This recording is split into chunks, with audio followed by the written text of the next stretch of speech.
I am on a journey of building a 7-figure coaching business, and I want to bring you along the way and share all of the things that I am learning so that we can grow together. My name is Lara. I exited corporate about 5 years ago. I made 6 figures in corporate. I exited as a executive, which was really fun, but I knew that there was something more in me that wanted to be expressed.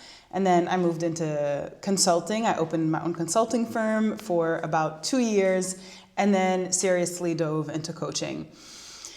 Coaching has been an interesting space. I come from a pretty academic family, and being in coaching was never seen as like something prestigious or, something worthy of praise. And a lot of the work of just being 100% in has been allowing myself to be fully who I am and to follow my passion. So I wanted to share with some of the major upgrades that have happened in the last couple of weeks that have increased my confidence and allowed me to make major moves. The first thing that is probably not going to be new to any of you is visualization and really thinking about who and what I want to be in 6 months. I am a pretty mental person, so my initial process was like to think down and try to crack the code. But what ended up working best for me was taking 10 minutes, breathing deeply, going outside in the sun, and imagining that I had teleported 6 months into the future and I wrote a letter to myself, telling me all of the wonderful things that we had done. That alone kind of bypassed my little voice or my inner critic and allowed me to really feel who and what I want to be 6 months from now. The other thing that changed, and I don't know how many of you are going to relate to this, but when I became an entrepreneur and I started working for myself,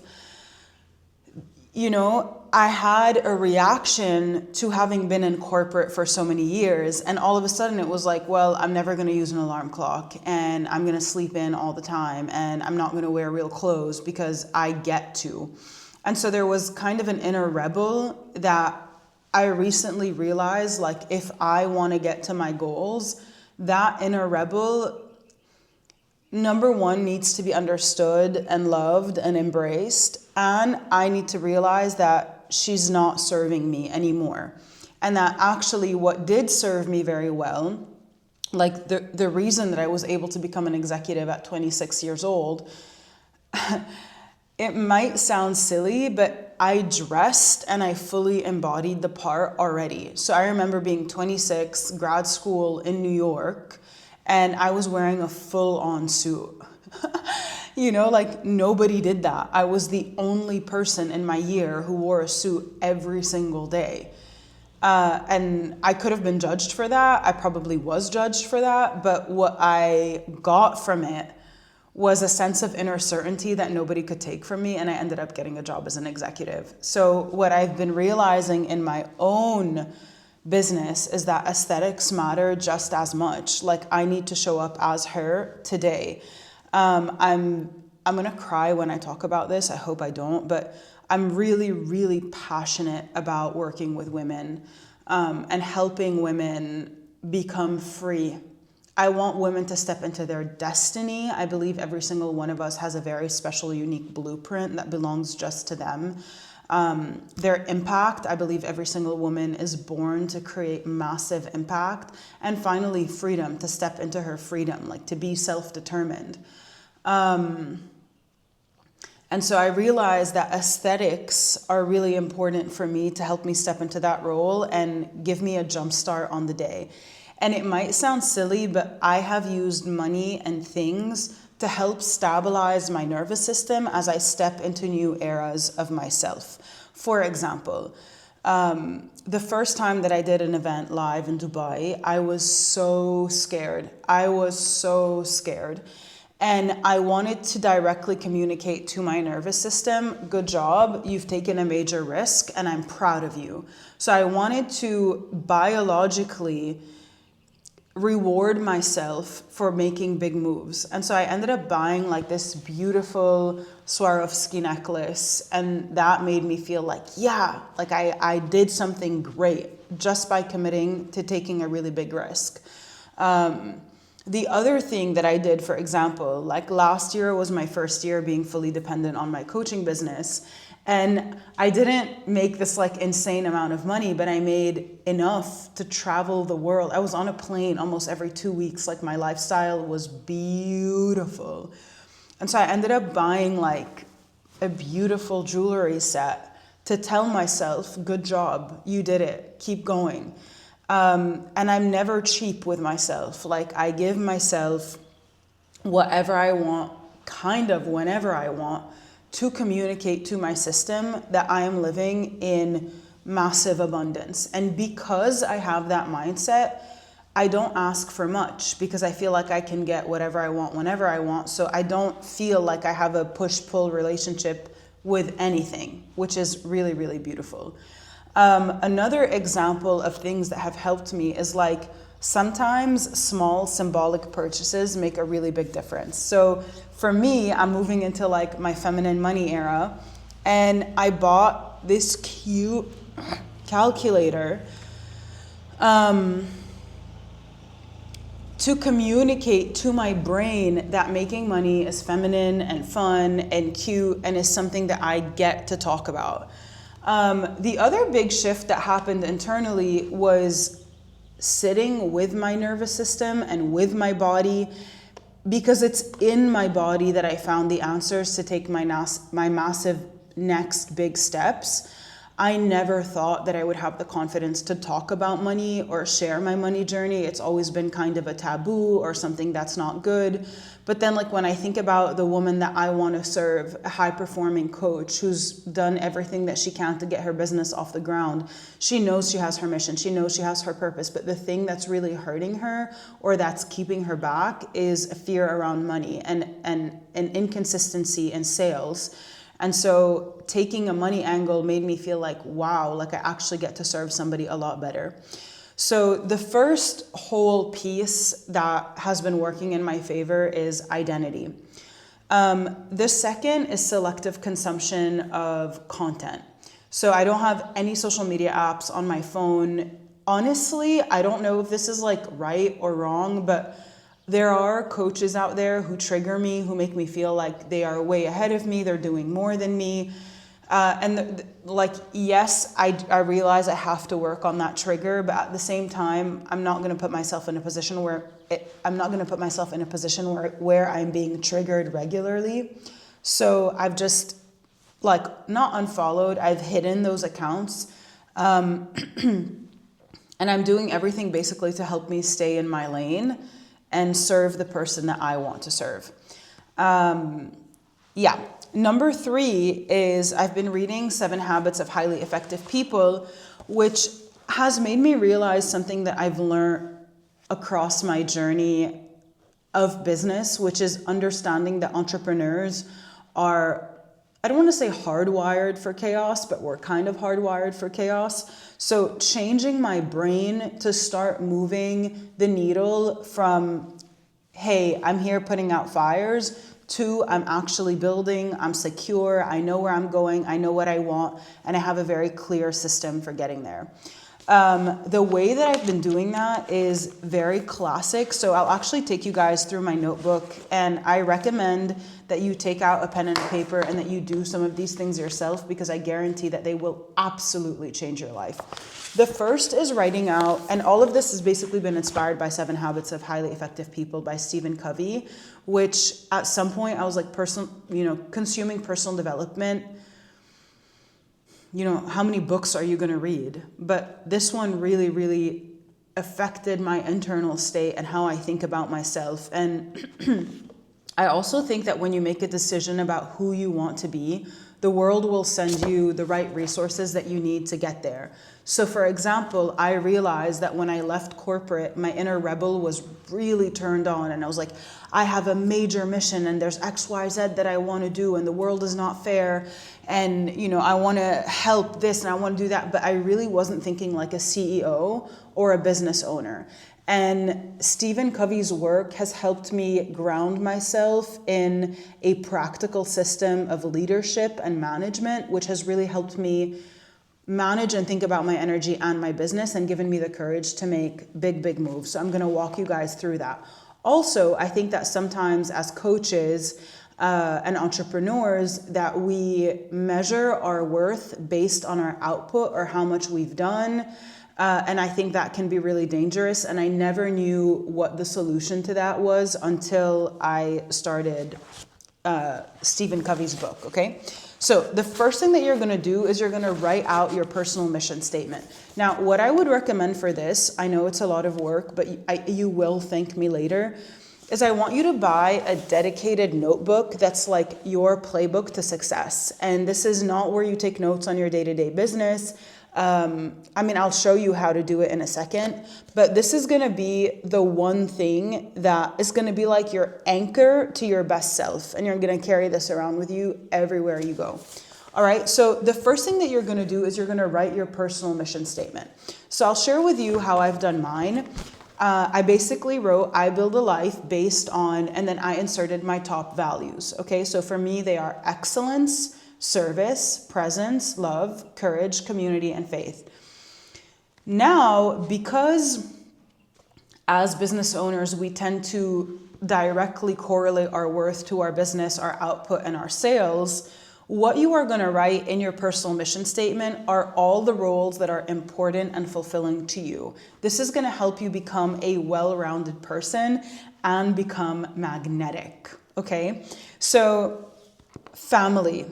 And for every single one of these roles, so I have family, friend, partner, fitness, like I got a lot of slack for this growing up, but like I literally think of myself as an athlete, which helps me perform really well. It helps me eat really well. Like I haven't had processed sugar basically in years, except here and there. I train really consistently. My health is good. So the names of the roles that you give yourself help you become the person that you want to be. Work and then character. And for every single one of these roles, you're going to write a statement in the present tense. Okay, so I'll give you an example for family. I am so happy to be a loving, present, proactive member of my family. All right, so you're literally giving your brain a present state, an emotion. You're in the present.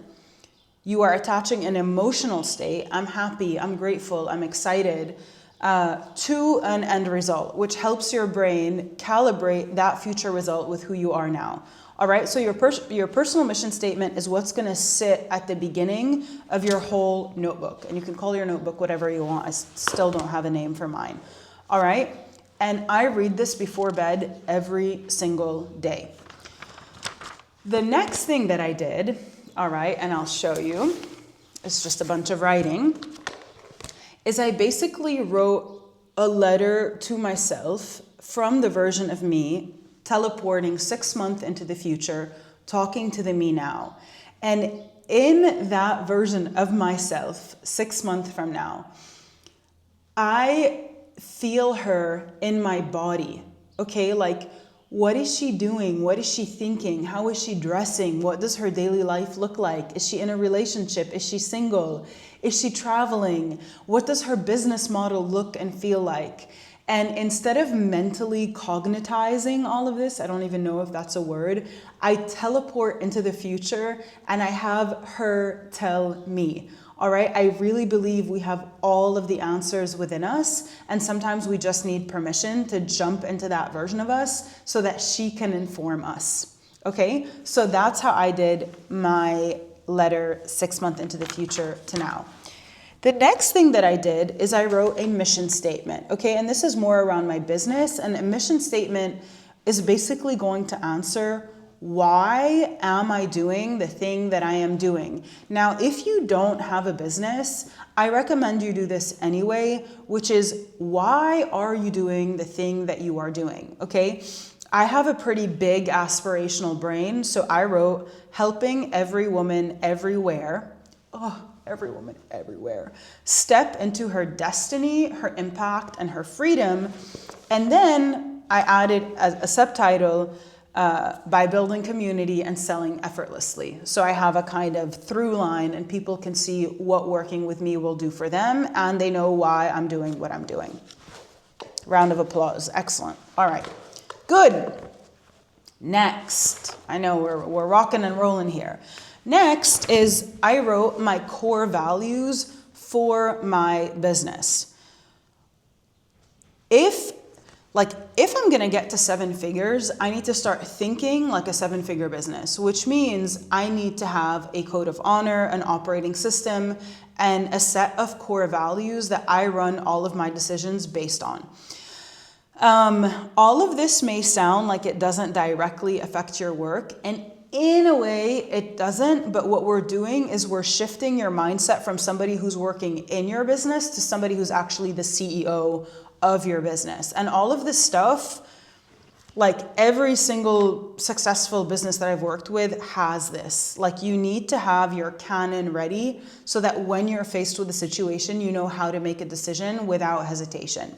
And the other thing that I've realized as a coach and an entrepreneur for the last 5 years is my ability to make decisions is my single most important muscle. And it is not a muscle that we learn to use either in school or in university or in our jobs. Most places that we have been reared and trained, makes me feel sick. Like, our ability to make and execute decisions is not really honored, all right? Like, for most of us, I mean, I think my parents did a really good job of making me an independent human being, but we're basically told what to do and expected to conform.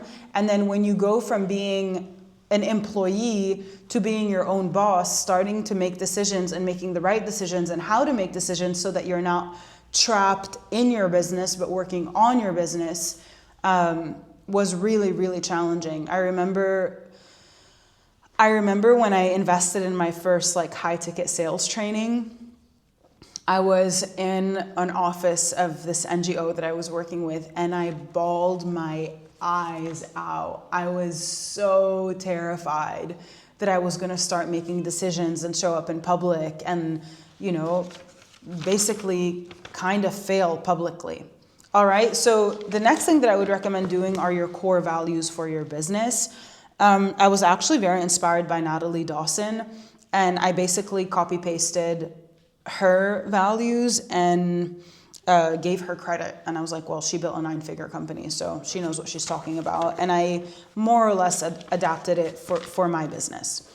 The next thing that I did, also inspired by Natalie Dawson, is I basically wrote out, I don't know if you guys can see, okay, so these pages here are all about eliminating decision fatigue, all right? So the things that I was having decision fatigue on as a coach working for herself are, as silly as it sounds, my morning routine. Like, every single day I was asking myself, should I have breakfast?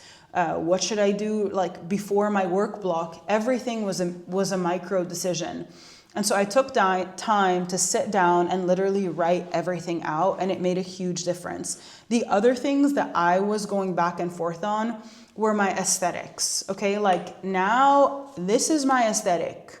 Pastel, cute pinks, pretty, diamonds, we're taking care of her. And that's not something that I was doing previously. And so I just sat down and I made a decision on my aesthetics.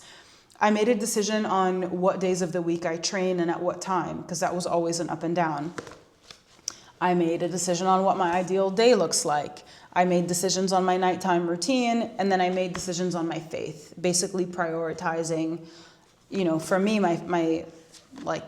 for me, Jesus is my Lord and Savior. So, writing down that I prioritize what he says to me. And that made a huge difference in the momentum of my day. All right. I know this is a lot, but you can pause and come back to this. But I swear it's going to be worth it. And we're almost at the end of this, okay?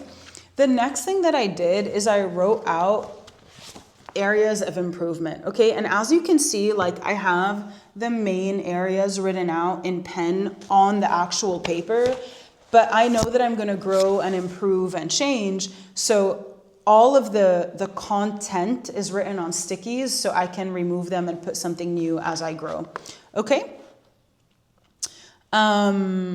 Yeah, so the 3 areas that I had for areas of improvement because I'm working on my business are self.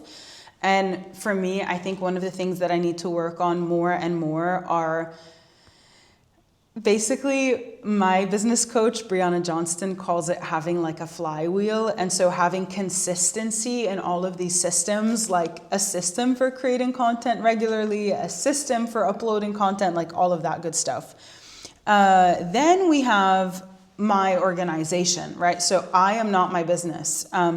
So I'm still at the very beginning stages of relaunching this business pod, but it'll basically like, yeah, for me, it's building out my brand DNA and, you know, having the specific goals in my business measured against a timeline. So there's me, my business, and finally there's my client facing, universe, right? So how can I serve my clients better? What do my clients need? All right, this is the real juice, and I'm sure you've seen this before if you're a personal development junkie, but this is like, this has made the biggest difference ever, okay? And at the top, it says organize and execute based on priority. And then you have the 4 quadrants, right? You have urgent, not urgent, and then not important, and where does it say important? Oh, important, not important, okay? So urgent, not urgent, important, not important. And to be able to have a place where I can see, and the whole goal of starting to think like a CEO instead of thinking like an employee in your business is to move from urgent matters to not urgent and important. So according to Covey, that is things like building your relationships, building out your products, building out your systems. And that is my favorite place to be.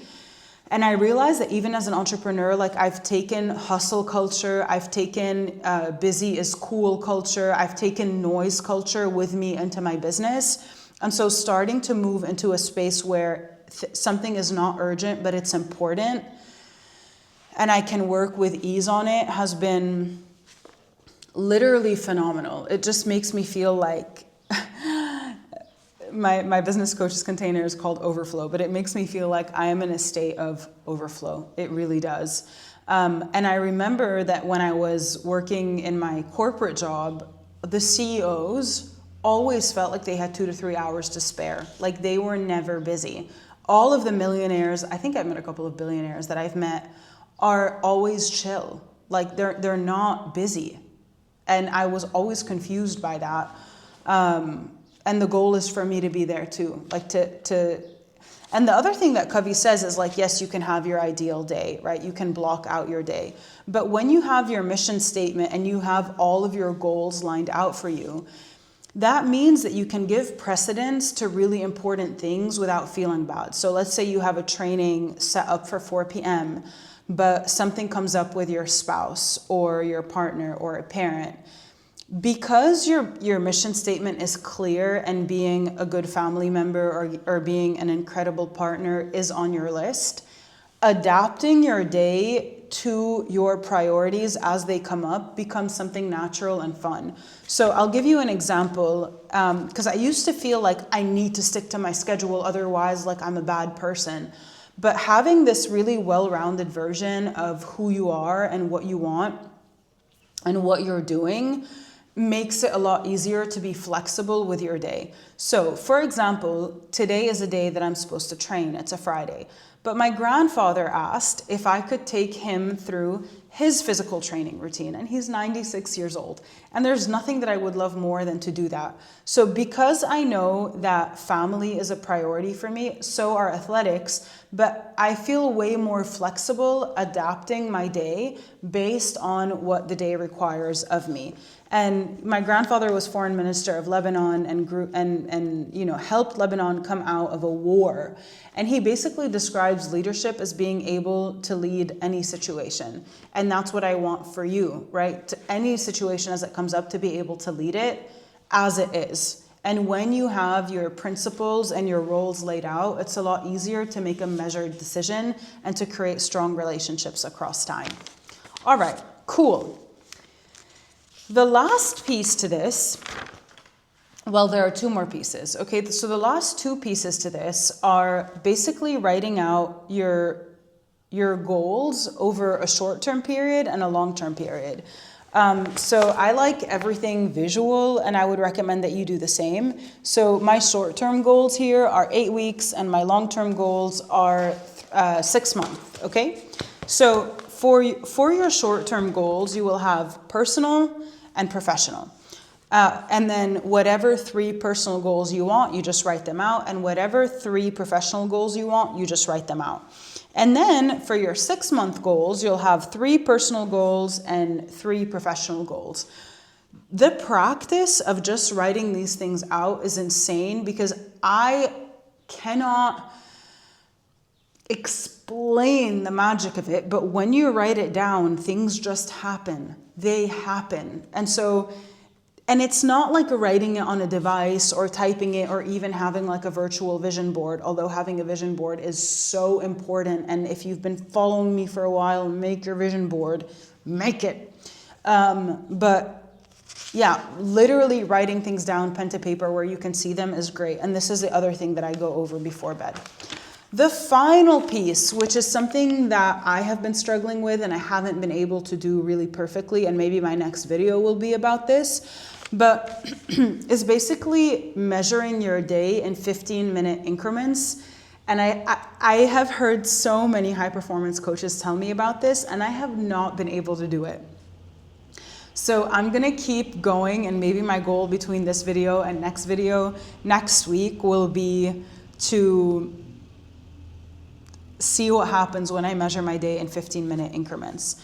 So we covered a lot in this video. The first part is really identity and giving yourself permission to show up as the person who has already won.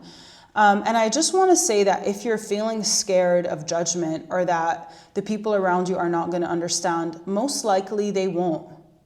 And that's okay. Like